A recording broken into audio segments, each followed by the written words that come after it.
Bom dia, meus irmãos. É muito bom ver a igreja cheia logo pela manhã. Nesse dia um pouco atípico, né? Hoje nós teremos apenas os trabalhos pela manhã, por conta do caos que o carnaval acaba causando aqui no nosso bairro, pela proximidade com Matriz. Por isso, visando a segurança dos irmãos, especialmente das crianças, os mais velhos, nós não teremos trabalhos à noite. Por isso, o culto será pela manhã e logo em seguida teremos a nossa escola dominical. Para a mensagem dessa manhã, nós temos um texto que me dá medo. É um texto que, quando eu pensei em pregar Marcos, eu talvez não pregue só por causa desse texto, mas chegamos a ele, né? Uma das vantagens de pregar em sequência a Escritura é que a gente não tem como escapar de textos difíceis. Por isso, vamos abrir nossas Bíblias em Marcos capítulo 13, o capítulo todo, que é o sermão, como a gente costuma dizer, escatológico de Jesus. Marcos capítulo 13, o capítulo todo. Nós vamos ver esse capítulo inteiro. Eu não serei extremamente minucioso, como às vezes eu costumo ser em algumas passagens nesse texto, por ser um texto mais extenso, e também não vou dividi-lo, porque o próprio Senhor Jesus não divide. No final, ele já traz até a aplicação do sermão dele. Então, nesse sentido, Jesus me ajudou bastante nesse sermão também, já trazendo as aplicações. Então, Marcos capítulo 13, farei a leitura do capítulo. Eu peço que hoje, irmãos, especialmente, se você não tem esse costume, mantenha a sua Bíblia aberta. Se você não trouxe a Bíblia, de vez em quando a gente coloca aqui no telão, mas mantenha a sua Bíblia aberta, porque é um texto que não é tão simples, é um texto muito mal compreendido pela maior parte dos cristãos, e eu quero hoje tentar mostrar a explicação do texto. Eu quero que você verifique, como os bereanos, se aquilo que eu estou ensinando está de acordo com o que está escrito. Então, Marcos 13 nos diz o seguinte, a palavra do Senhor. Quando Jesus estava saindo do templo, um dos seus discípulos lhe disse: Mestre, que pedras! Que construções! Mas Jesus respondeu: Você está vendo essas grandes construções? Não ficará aqui pedra sobre pedra que não será derrubada. Jesus estava sentado no Monte das Oliveiras, diante do templo, quando Pedro, Tiago e João, André, lhe perguntaram em particular: Diga-nos, quando essas coisas vão acontecer e que sinal haverá quando todas elas estiverem para se cumprir?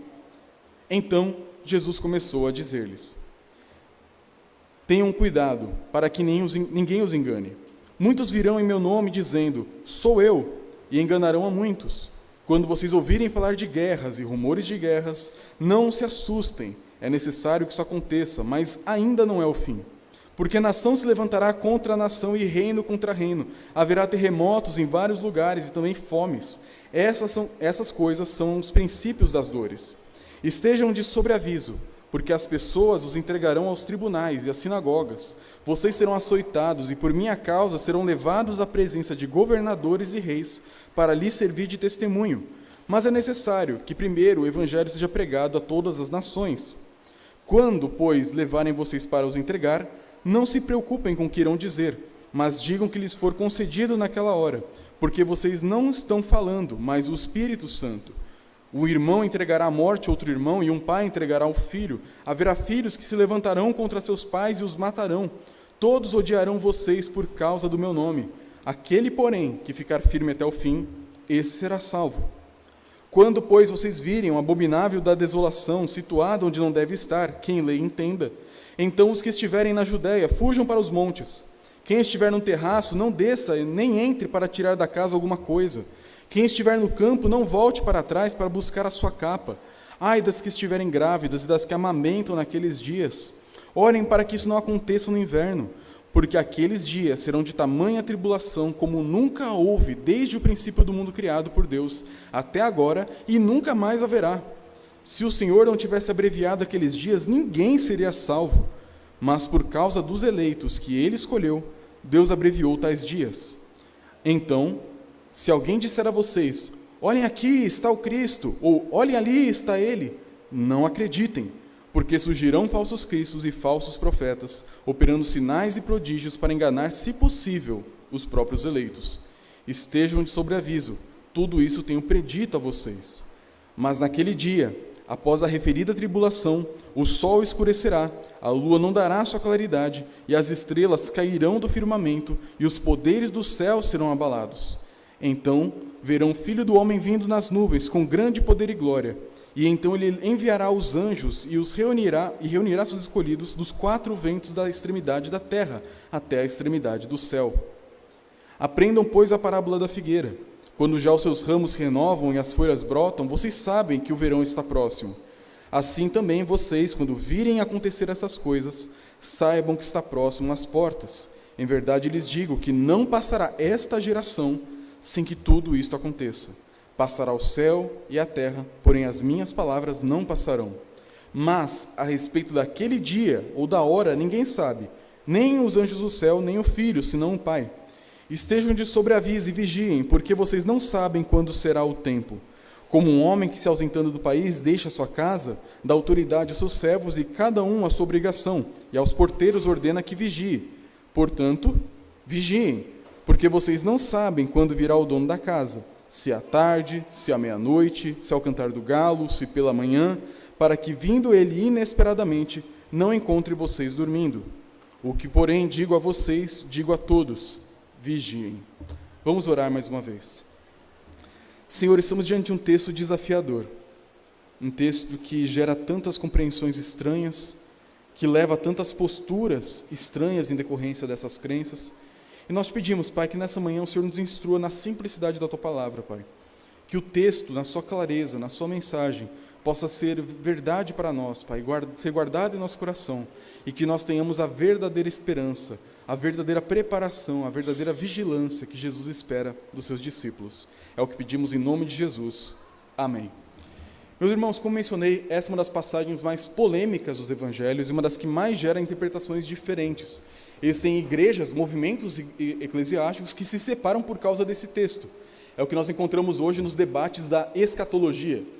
Vai ter arrebatamento? Não vai ter arrebatamento? Vai ser antes da tribulação, depois da tribulação? Tem anticristo? Não tem anticristo? Se tem anticristo, quem é o anticristo?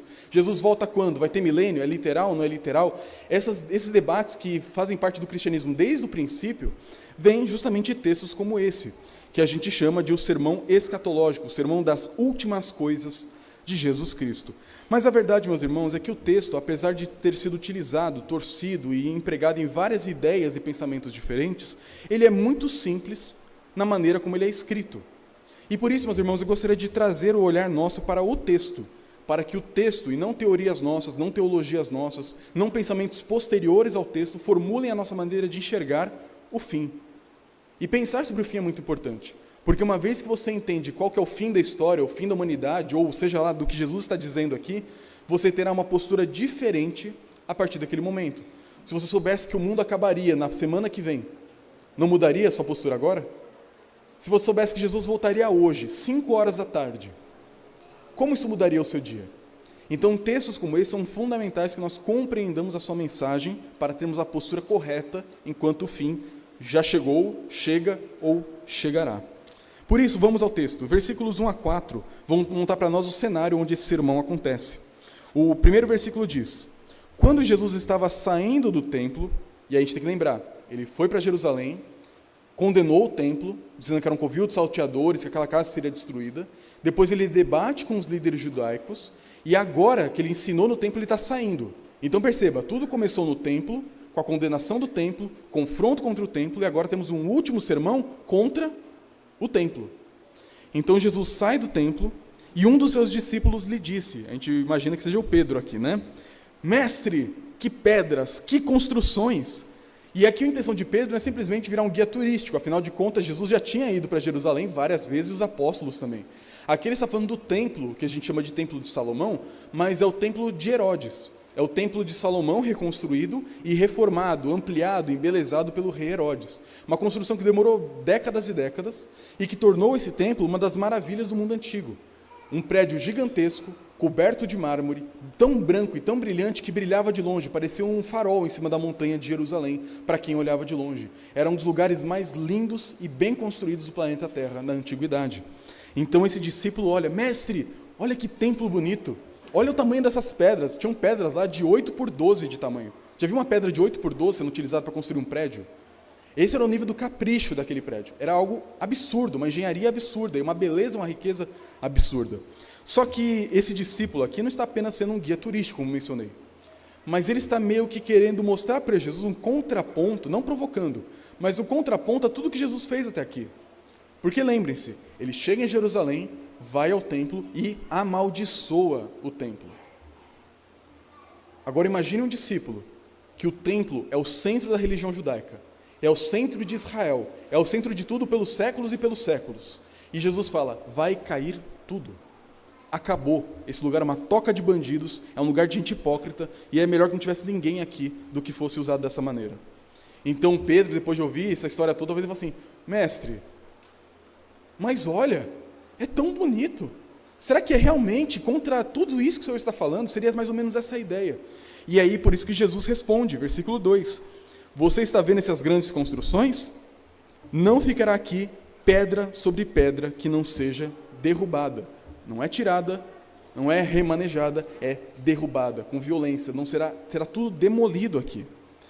Então Jesus diz isso e sai andando como se nada tivesse acontecido, né? E os discípulos ouvem isso e ficam perturbados, porque afinal de contas o maior objeto da religião deles vai ser destruído, segundo a palavra de Cristo. Então agora a cúpula dos 4 aqui, né? Pedro, Tiago, João e André, os primeiros 4 que foram chamados por Jesus, os primeiros 4 pescadores, vão até Jesus no Monte das Oliveiras, um monte onde dava para você sentar e olhar o templo de longe. E talvez eles viram Jesus ali sentado, olhando para o templo, talvez orando, e chegam perto, engasgados com aquilo que Jesus disse, e falam assim, mestre, nos diga, quando essas coisas vão acontecer, e que sinal haverá quando todas estiverem para se cumprir, porque a ideia é assim, o nosso mundo vai acabar. Destruir o templo significa para um judeu o fim do mundo. Lembra do Antigo Testamento, quando tinha o templo de Salomão? E o profeta Jeremias, como lemos aqui, falou que o templo seria destruído por conta da hipocrisia do povo e o pecado do povo? O que aconteceu? 586 a.C. veio Nabucodonosor, cercou a cidade, fez as pessoas morrerem de fome, comerem os próprios filhos para se alimentar, morrerem de doença, de peste, de sede, de praga, para depois, quando está todo mundo quase morto, derrubar as muralhas, entrar na cidade, incendiar o templo e destruir tudo que existia. Aquilo foi o fim do mundo daquela época. Milhares de pessoas morreram, milhões de pessoas morreram. O templo foi humilhado, a cidade foi destruída. Então Jesus fala, lembra do que aconteceu? Vai acontecer de novo. Então os apóstolos, agora que conhecem a sua história, pensam, Jesus, quando esse fim do mundo vai acontecer? Porque naquela época, nós não éramos tão grandes como nós somos hoje. Não tínhamos um templo tão suntuoso como temos hoje. Não tínhamos tanta organização como temos hoje, tanto apoio do governo como temos hoje. Os romanos são nossos amigos, né? Não guerreiam com a gente. Quando que esse fim de mundo vai acontecer? E essa pergunta deles, ela é fundamental para a gente entender o texto. Porque o que Jesus vai dizer aqui não é sobre o fim do mundo. Não é sobre o que vai acontecer quando Jesus voltar, tudo o que está escrito aqui. Ele está falando sobre o que aconteceu lá no ano 70 depois de Cristo. Esse sermão não é sobre o fim do mundo, ele é sobre o fim do mundo dos judeus, sobre a queda de Jerusalém no ano 70 pelo ataque dos romanos. E isso fica claro justamente por essa introdução. Estou vendo essas pedras, elas cairão.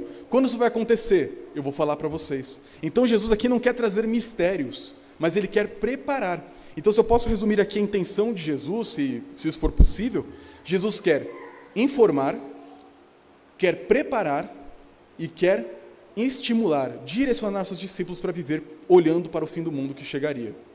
Então, na primeira parte aqui do texto, nós vamos encontrar, a partir do versículo 5, um dos 3 atos. Aqui nós temos 3 atos da vinda de Cristo e do fim do mundo.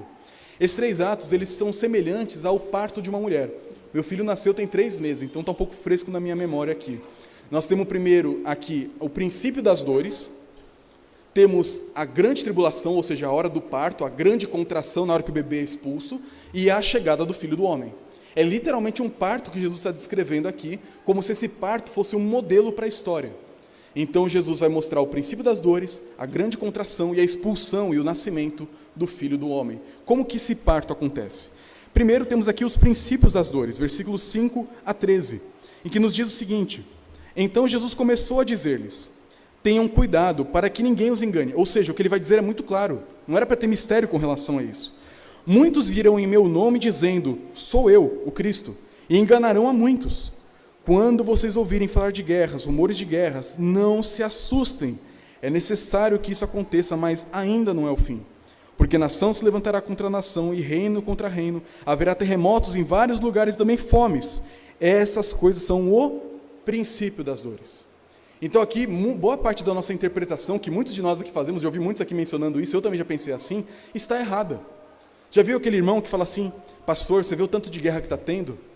É a Ucrânia, é a Rússia, a Taiwan, a China, a gente nunca teve tanto terremoto nesse mundo, Covid, é mesmo, Jesus está voltando. Errado. Jesus está falando justamente o contrário. Quando você vê guerras acontecendo, pestes, fomes, conflitos, rumores de guerra e terremoto, ele diz, não é o fim. Ou seja, eu não estou para voltar. Não é a hora ainda. Está cedo, muito cedo ainda. Então, quando a gente olha para o noticiário hoje e fica apavorado, nossa, Jesus já disse, isso aconteceria antes da vinda dele. É o contrário. Ele falou que isso aqui é sinal de que ainda está longe. Quando eu estava acompanhando a Maísa, um dos sinais do trabalho de parto são as contrações. É o momento quando o útero ele começa a se comprimir para expulsar o bebê. Só que o corpo da mulher tem uma tecnologia criada por Deus maravilhosa, que são as contrações de Braxton Hicks. Os que passaram pela maternidade vão lembrar. Lembra das contrações de Braxton Hicks? São aquelas contrações que a mulher tem, que parece que é a contração do parto, mas não é. É o que a gente chama de contração de treinamento. É como se fosse isso. Quando você vê guerras, rumores de guerras, é o Putin, o Trump, o Zelensky, o Xi Jinping, quem seja quem for, quando você vê o caos acontecendo no mundo, tem uma nova pandemia do Covid surgindo na China, não sei o quê, não se preocupe. Tudo isso são contrações de Braxton Hicks. Tudo isso são contrações de treinamento, não é sinal de que Jesus está para voltar agora. Jesus não vai voltar agora, segundo essa passagem, porque não é disso que o texto está falando. Jesus diz claramente, não se enganem. Falsos cristos, hereges, mentirosos, guerras, terremotos, pragas, pestes, nada disso é sinal de que eu estou chegando. Isso é apenas o princípio, preparação, treinamento, antecipação do parto que ainda vai acontecer. Então, quando vocês olharem para essas coisas, irmãos, hoje, não fiquem alarmados. Eu digo que existe o crente apocalíptico, é aquele que vive todo dia pensando que o mundo vai acabar, toda hora que Jesus está voltando e que tudo está acabando, que é o fim do mundo. Pare com isso. Toma um chazinho de camomila, leia Marcos 13, bote sua pantufa no pé, leia o jornal com calma, porque o mundo não vai acabar assim. Isso é apenas o princípio de um longo processo, que a gente ainda vai ver onde que vai terminar. Mas olha a continuação do texto, versículo 9. Estejam de sobreaviso, de novo, ele quer preparar muito bem os seus discípulos, porque as pessoas os entregarão a tribunais, sinagogas, vocês serão açoitados, e por minha causa serão levados à presença de governadores e reis, para lhes servir de testemunho.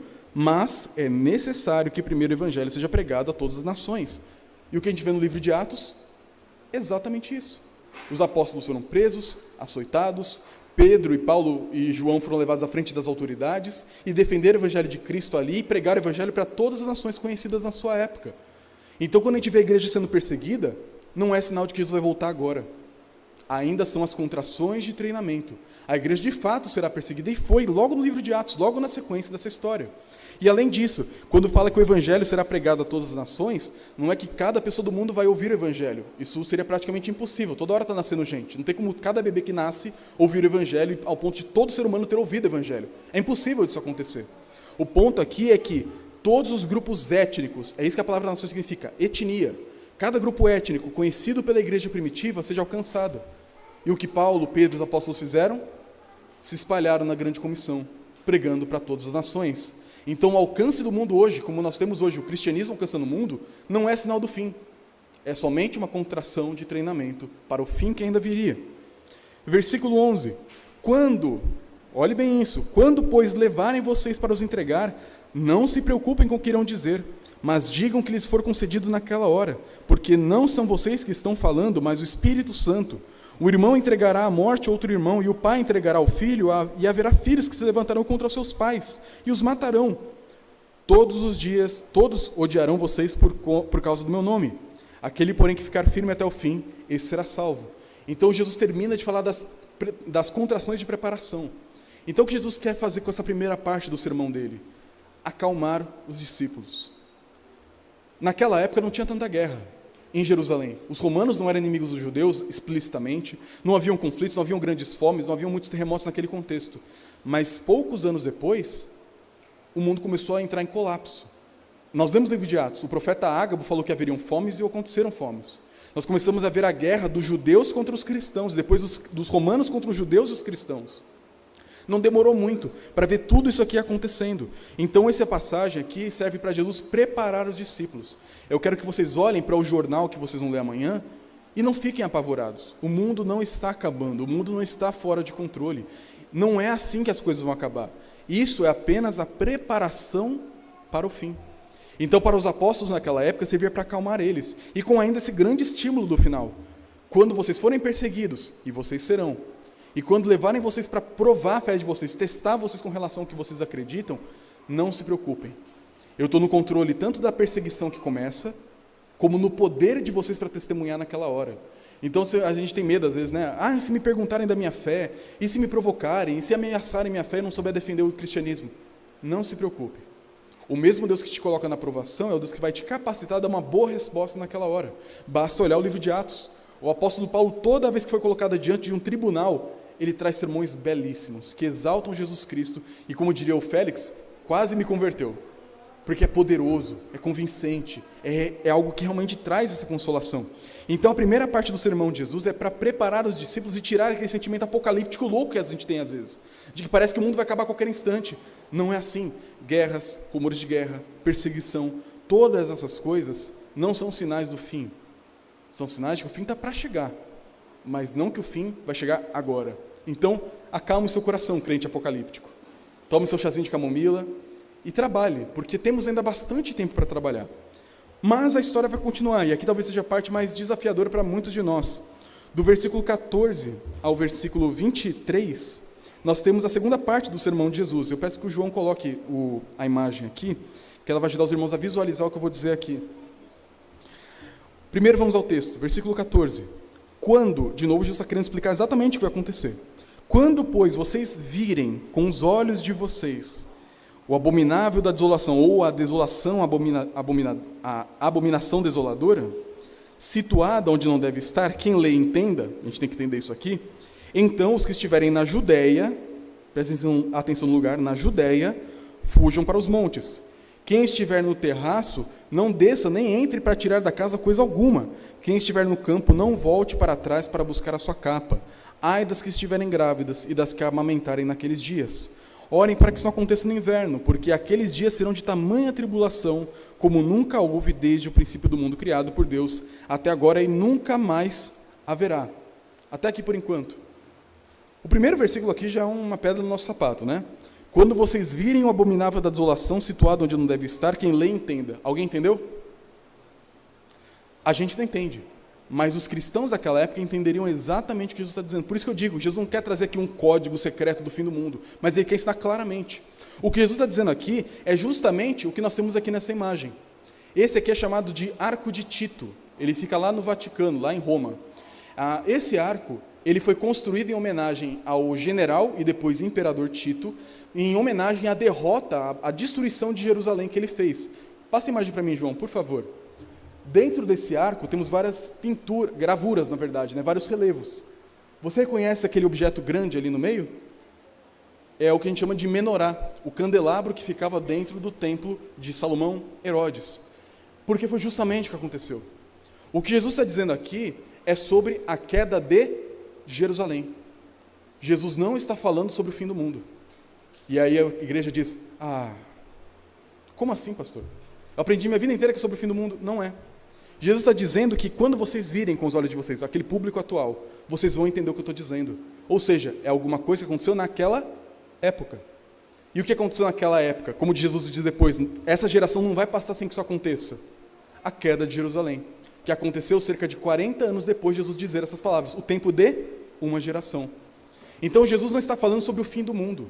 Ele está falando sobre a queda de Jerusalém, que era o fim do mundo, que era o fim do templo. Tudo que Jesus estava dizendo desde o princípio.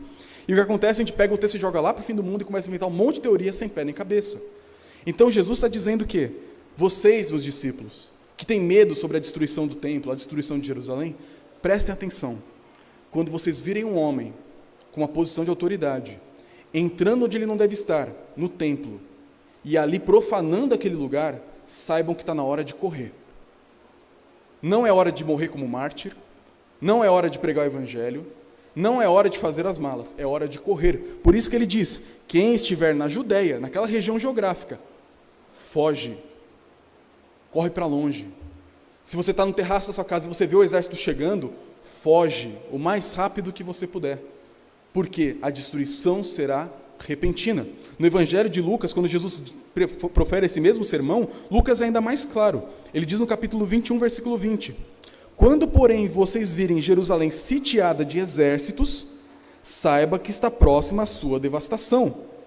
Então os que estiverem na Judéia fujam para os montes, que encontram no eirado, fujam. É muito clara a passagem. Jesus não está falando sobre o fim do mundo, ele está falando sobre o fim de Jerusalém. Então ele diz para os apóstolos: se vocês estiverem aqui em Jerusalém, pregando o evangelho, convencendo as nações que se reúnem aqui a crer em Cristo, crer no verdadeiro Messias, não nos falsos que existem, na hora que você vê um soldado romano levantando uma bandeira e marchando para cá, na hora que você perceber um homem marchando em direção ao templo, foge, corre, não adianta lutar, não adianta orar, não adianta resistir, a destruição virá, e quem ficar vai morrer. É por isso que ele diz: orem para que isso não aconteça no inverno. Seria muito difícil de escapar na época do inverno, faltaria suprimento, faltaria muita coisa. Orem para que as que amamentam e as que cuidam de crianças de colo não estejam naqueles dias, porque vai ser difícil correr com uma criança no colo. Imagina uma grávida fugindo de um exército. Então orem para que isso não aconteça naquela época, porque será praticamente impossível de escapar. Por isso que ele diz na continuação, versículo 20, se o Senhor não tivesse abreviado aqueles dias da destruição de Jerusalém, ninguém seria salvo, no sentido de escapar. Mas, por causa dos escolhidos que ele escolheu, Deus abreviou tais dias. Então, se alguém disser a vocês: olhem, aqui está o Cristo, ou olhem, ali está ele, não acreditem, porque surgirão falsos cristos, falsos profetas, operando sinais e prodígios para enganar, se possível, não é possível, mas se fosse possível, os próprios escolhidos. Estejam de sobreaviso, tudo isso tenho predito, vai acontecer, eu tenho predito a vocês.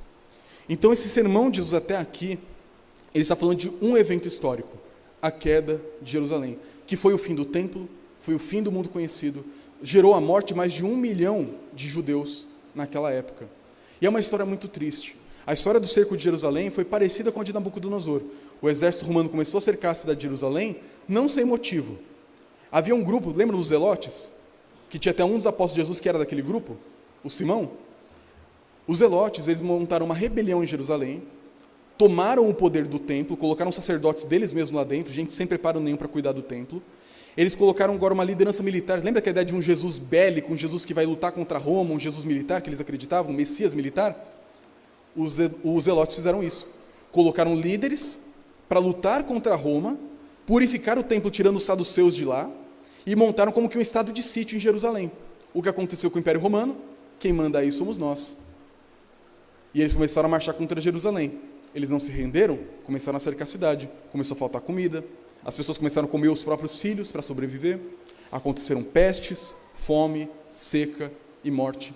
E quando estava tudo quase acabado, o general Tito, na época, derruba a cidade, entra, destrói o templo, não sem antes profaná-lo. O que ele faz? Ele entra no espaço do templo, o Tito, coloca ali bandeiras do Império Romano, bandeiras da honra ao Império, e são feitos sacrifícios ao Império Romano. E então ele destrói o templo, não sobra pedra sobre pedra, arranca todo o ouro, leva o candelabro embora, tudo que existia no templo foi levado embora como espólio de guerra. Não sobrou nada. Mais de 1 milhão de judeus foram mortos naquela rebelião, da guerra judaico-romana.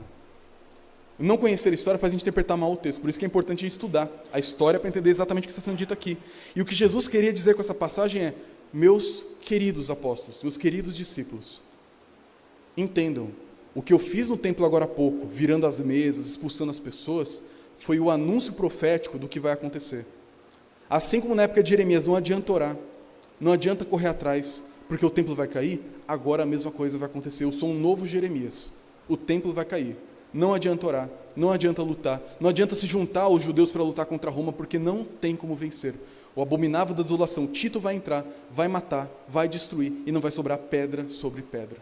Então a intenção de Jesus até aqui é informar, preparar e trazer segurança, para que os seus discípulos naquela época não fossem levados com a multidão de judeus rebeliosos contra Roma, para que não fossem mortos como rebeldes, para que eles não perdessem o seu papel profético de pregar a palavra, ao invés de querer lutar contra Roma. E esse aqui é um ponto que se aplica para nós hoje, porque Jerusalém já caiu. O que esse texto tem a ver com nós hoje? Muitas coisas. Perceba como Jesus foca no papel da igreja ser o papel de pregar a palavra. Não é de lutar contra Roma, não é de tentar segurar as pedras do templo. E a igreja falha quando ela não faz isso até os dias de hoje. Nós queremos envolver como se fôssemos aquelas pessoas que têm que lutar pelo mundo. Nós não temos que lutar pelo mundo, nós temos que pregar para o mundo. Quando você vê o mundo acabando, caos na política, ideologia de gênero, toda essa bagunça que o nosso mundo tenta inventar de geração em geração, o nosso papel principal não é ficar batendo boca com quem pensa diferente, não é ficar lutando contra os romanos da nossa época. mas é pregar a palavra para eles, é pregar a palavra para os nossos discípulos. E quando a gente perceber que o mundo nos persegue, fuja. Se te pegarem, testemunhe. Se te matarem, honre com a sua morte. Mas o nosso comprometimento não é com Jerusalém nem com o templo. Nosso comprometimento é com Jesus, que condenou o templo e traz na igreja, nós hoje, o novo templo. Então essa passagem pode ser um pouco frustrante para alguns que sonhavam com o fim do mundo, todo o que nem Hollywood faz. Não é disso que Jesus está falando. Ele está falando sobre aquilo que aconteceu no ano 70. Ah, pastor, mas será que isso não pode acontecer de novo no fim dos tempos? Bem, pode ser. Eu não sou o autor da Bíblia para poder dizer o que pode e o que não pode acontecer. Mas o texto nos leva, pela história e interpretação gramática, histórica e teológica, a essa interpretação. Pode ser que no fim tenha um novo Tito, tenhamos um novo cerco, uma nova destruição, uma nova perseguição, uma grande tribulação no futuro. Eu não sou Deus para adivinhar. Mas o que o texto está falando foi de algo que aconteceu no ano 70. Por isso que eu não creio que haverá uma grande tribulação no futuro, uma grande perseguição mundial contra os cristãos. Isso já aconteceu contra os cristãos durante o livro de Atos e até o ano 70, com a destruição de Jerusalém. Por isso que a minha visão, irmãos, é otimista. Eu creio que a igreja vai avançar, porque a grande tribulação já veio. Jesus diz, não acontecerá de novo como foi naquela época. Haverão perseguições, haverá joio no meio do trigo, haverão pessoas que vão se levantar como falsos cristos, haverão rebeliões, haverão um monte de problemas na história da igreja. Sim, haverá, mas a igreja é triunfante. Basta olhar para hoje. 2000 anos depois, estamos aqui na freguesia do Ó. O povo que era perseguido em Jerusalém alcançou a freguesia do Ó, alcançou a sua família, alcançou o Ceará, alcançou Pernambuco, alcançou a Argentina, alcançou o mundo inteiro. O evangelho vence, ele triunfa, ele é aquele fermento que cresce, a semente que brota, é o reino que avança. A igreja não será destruída. Se for, aí a gente entendeu errado a escritura mesmo, mas que a escritura nos aponta para uma vitória do reino de Cristo, isso sim ela aponta. Mas pastor, então não sobrou nada para o fim? Sim, versículo 24 a 27. Mas, naqueles dias, depois, a referida tribulação, o sol escurecerá, a lua não dará sua claridade, e as estrelas cairão do firmamento, e os poderes do céu serão abalados. Então verão o Filho do Homem vindo nas nuvens com grande poder e glória, e então ele enviará os anjos, e os reunirá os seus escolhidos dos 4 ventos da terra, até a extremidade do céu. O pastor vai dizer que isso aqui também já aconteceu? Mais ou menos, tá? Deixa eu explicar isso aqui. Quando a Bíblia fala sobre sol escurecer, a sol não brilhar, a lua escurecer e as estrelas caírem, não é uma linguagem literal. Se vocês conhecem um pouquinho de astronomia, você sabe que estrela não cai. Quando você vê o que a gente chama de estrela cadente, não são estrelas, são meteoritos ou fragmentos de satélite caindo, tá? Estrelas não caem, elas são fixas no espaço, elas não se movem, elas estão ali. Então, quando a Bíblia fala de estrela caindo, sol escurecendo, lua apagando, não é algo literal no mundo físico nosso. Eu digo isso porque alguns cristãos fazem assim: pastor, vai ter a lua de sangue agora nesse mês. A lua fica toda vermelha. Tá vendo? Jesus está voltando. Não é sobre isso que o texto está falando. Isso é uma linguagem simbólica que Isaías utilizou, que Ezequiel utilizou, que Joel utilizou. É a linguagem da revolução cósmica. A ideia desse texto é que o mundo vai virar de pernas para o ar. Os poderes da terra serão transformados. As grandes potências mundiais, elas vão se mudar. Basta olhar a história. O grande império romano que dominava o mundo, cadê ele hoje? O grande império persa, império macedônico, império grego, império otomano, cadê esses grandes poderes? Ah, mas nós temos a Rússia, a China e os Estados Unidos. Tá, por quanto tempo que a gente vai ter? Eu lembro que quando eu estudei a Revolução Industrial, a grande potência do mundo era a Inglaterra. O que é a Inglaterra hoje? É a terra do peixe com batata frita. E um humor um pouco ácido. O mundo gira, gente. A história muda, os poderes mudam. Mas uma pessoa vai reinar eternamente, o Filho do Homem. E aqui Jesus está citando a profecia de Daniel, que diz o seguinte: eu estava olhando nas minhas visões da noite, e eis que vinha com as nuvens do céu. Repare o linguajar, vinha com as nuvens do céu, alguém como um filho do homem, e ele se dirigiu ao ancião de dias, o Deus Pai, e o fizeram chegar até ele, e foi-lhe dado domínio, glória e reino, para que as pessoas de todos os povos, nações e línguas o servissem. O seu domínio é domínio eterno que não passará, e o seu reino jamais será destruído. Jesus está falando da sua segunda vinda, ou do que ele está falando? Sim, ele está falando da segunda vinda, mas que começou com a subida dele ao céu. Porque quando Jesus sobe ao céu, o que ele diz para os seus discípulos? Eis que toda autoridade me foi dada no céu e na terra. Exatamente o que Daniel disse: poder, autoridade e domínio. E as nações foram dadas para ele, segundo Daniel. E o que Jesus diz? Por isso, vão, preguem o evangelho, discipulem, batizem pessoas de todas as nações. Então, de certa forma, Jesus já veio, no sentido de ir ao trono de Deus e sentar na posição de autoridade. Mas ele ainda vai voltar, onde isso aqui vai se cumprir plenamente. Então eu não nego a segunda vinda de Cristo de forma alguma, meus irmãos, não entendam errado o que eu disse aqui. Mas esse texto ele se cumpre quando Jesus sobe ao céu e agora recebe toda a autoridade, depois da sua ressurreição, e vai se cumprir em plenitude quando ele voltar, porque aí ele vai enviar os seus anjos para alcançar pessoas do mundo todo e arrebatar a sua igreja para o fim de todas as coisas. Então perceba, meus irmãos, quando Jesus sobe ao céu, ele já venceu. Nós não estamos vendo um mundo que cada vez mais vai ficar forte, poderoso contra Cristo. Não, o mundo já foi derrotado. O mundo é de Cristo. E ele, como rei, pega o seu cetro e faz assim para a igreja: avance. Toda a terra é minha. Então preguem, discipulem, alcancem, avancem, já é minha. O diabo acha que é dele, mas eu já comprei. Eu já venci a batalha, eu já sentei à destra de Deus. Então, meus queridos anjos, mensageiros, preguem o evangelho às nações, tragam elas para mim, sabendo que um dia eu vou voltar.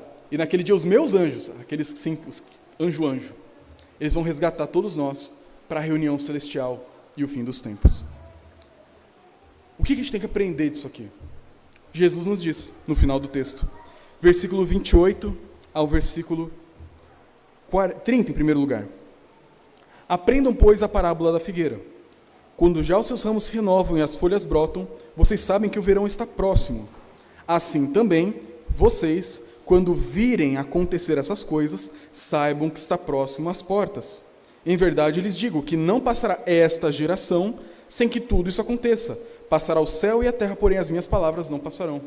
Então Jesus diz a primeira aplicação: eu quero que vocês tenham certeza do fim. Não é para ter medo, não é para se perder em especulação e debate, é para que vocês tenham certezas. O templo vai cair na geração de vocês. Eu vou derrubar Jerusalém na geração de vocês. Eu serei colocado na posição de glória e majestade, domínio sobre os séculos dos séculos, na geração de vocês. Muitos de vocês verão isso acontecendo, e de fato aconteceu. 40 anos depois, 70 depois de Cristo, tudo isso aqui acontece. Jesus já estava reinando e o templo é derrubado, e a era da igreja começa. Mas não é tudo que a gente tem que saber. Temos a segunda parte, versículo 32. Mas, a respeito daquele dia, agora é uma outra ocasião no futuro, ou da hora, ninguém sabe, nem os anjos do céu, nem o Filho, senão o Pai. Então perceba, temos duas datas aqui. A primeira data, queda de Jerusalém e a glória do Cristo vencedor contra os seus inimigos, aconteceu em uma geração. Mas tem coisa que não aconteceu ali, que vai acontecer para frente. Essa primeira data eles vão ver, vão identificar e não serão enganados, 70 depois de Cristo. Mas existe uma outra data que ninguém sabe, nem os homens, nem os anjos e nem o Filho. Jesus Cristo sabe da data. Pastor, como assim Jesus não sabe? É porque ele estava no estado de humilhação. Ele abriu mão do uso ilimitado da sua divindade, da sua onisciência, onipresença, onipotência. Por isso Jesus não sabia de coisas na sua humilhação. Hoje ele sabe de tudo, sabe até o dia da sua volta, tá? Mas naquele momento ele não sabia, ele não estava mentindo. Então Jesus ele fala, nem eu sei. É um mistério. Então, o que a gente tem que fazer? Versículo 33, aqui é a aplicação para a igreja. Estejam de sobreaviso e vigiem, porque vocês não sabem quando será o tempo. É como um homem que, auseitando-se do país, deixa sua casa, dá autoridade aos seus servos, a cada um sua obrigação, e ao porteiro ordena que vigie. Portanto, igreja, vigie, porque vocês não sabem quando virá o dono da casa, a volta de Jesus Cristo. Se à tarde, se à meia-noite, se ao cantar do galo ou pela manhã, para que, vindo ele inesperadamente, não encontre vocês dormindo. O que, porém, digo a vocês, digo a todos, vigiai. Então, o que Jesus quer de nós com essa passagem tão desafiadora, tão difícil por vezes? Ele quer primeiro para o público daquela época, não caiam em contos de fim do mundo. Não se juntem a multidões rebeliosas. Não entrem nessa onda de judeus lutando contra Roma. Entendam, essas coisas têm que acontecer, são as dores de parto. Vai ter a grande contração, a derrubada de Jerusalém, mas isso é necessário para que o Filho tenha domínio pleno. Jerusalém tem que ser castigada para que Jesus reine absoluto e cumpra suas palavras contra aquele templo. Esse parto tem que acontecer. Por isso, não se desesperem, não fiquem apavorados, tenham clareza. E isso, meus irmãos, é algo muito importante para nós. Talvez você tenha ouvido essa mensagem com tanta informação, e realmente é um texto desafiador, e pense assim, pastor, que canseira, eu não aguento mais ouvir isso aqui, eu quero saber do amor de Jesus, eu quero saber do perdão, eu quero saber das promessas, eu quero saber da alegria, eu quero saber do Espírito Santo, do poder, da glória, da aleluia, é isso que eu quero. Isso tudo é importante, mas informação também. Jesus fez questão de descrever o futuro para que eles não se enganassem com base em informações. Por isso, meu querido irmão, um pouco mais empolgado, um pouco mais pragmático e direto ao ponto, entenda, informação, conhecimento, teologia, dados históricos são importantes para a nossa fé. O cristianismo é uma fé histórica. Nós não cremos em uma divindade solta no tempo, sem relação nenhuma com a história da humanidade. Nós cremos em um Deus que entrou no tempo, se relaciona com o tempo e age no tempo. Por isso, para que você não caia em sensacionalismos, fake news, jornais, seitas e heresias que há um monte tenta marcar a data da volta de Jesus, querem falar que a marca do anticristo é a besta, é o chip, é o Elon Musk, para que você não seja alguém tolo, levado por esse monte de baboseira, informação bíblica necessária. Por isso, se você não valoriza tanto isso, valorize. Estudar, conhecer, anotar, aprender é fundamental para Jesus e para nós também. Mas em segundo lugar, irmãos, 70 depois de Cristo já aconteceu. Muita coisa aconteceu desde então. O que resta para nós? Aprender que o nosso comprometimento não é com o mundo, mas é com o reino de Cristo.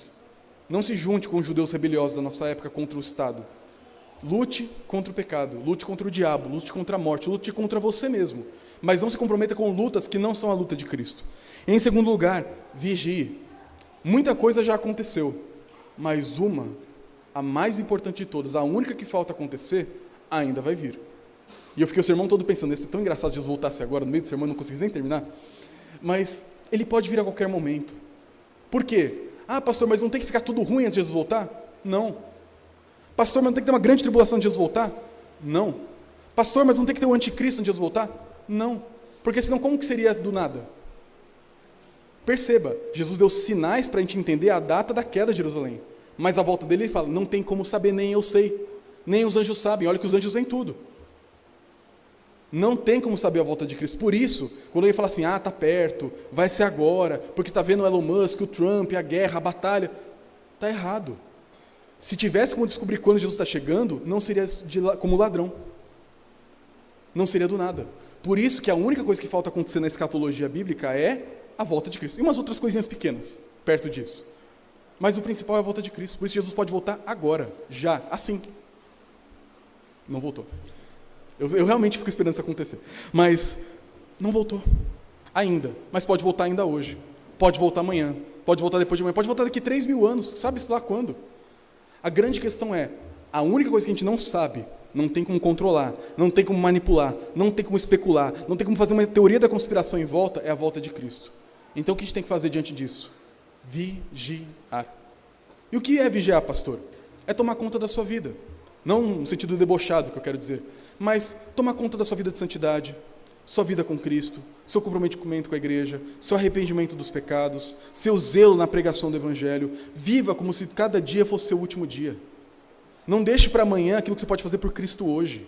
Viva para Ele hoje, assuma um compromisso com Jesus hoje, se arrependa dos pecados hoje, creia nele hoje. Hoje é o dia.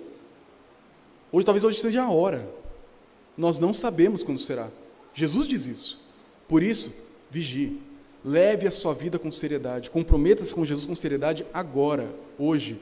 Não espere começar a EBD para tomar uma postura com Jesus. É agora a hora.